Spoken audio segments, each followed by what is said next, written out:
Hi, I'm Wilfried Jäger. I'm working for the last 6 years with Bystronic. Right now I'm part of the pre-development team. This is part of R&D department. And I'm currently doing a PhD thesis where I try to optimize the bending process, but I also work on cutting processes, and I try to optimize those parameters based on material characteristics, and through that I had a chance to work with green steels.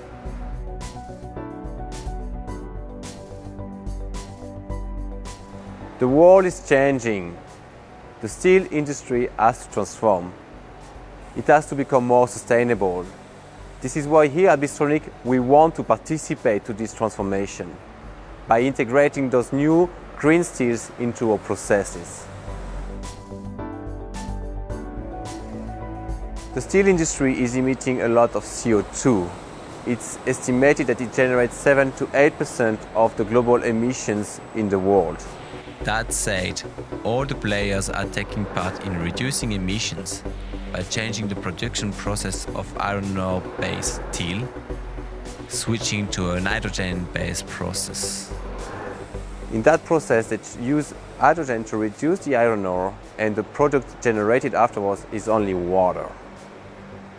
It's also the steel processing that needs to be taken into account, where we change the furnace heating from methane to electrical heating.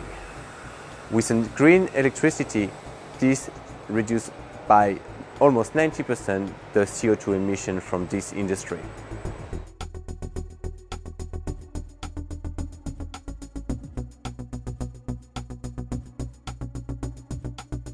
What I'm holding here right now is one of the first green steel produced parts.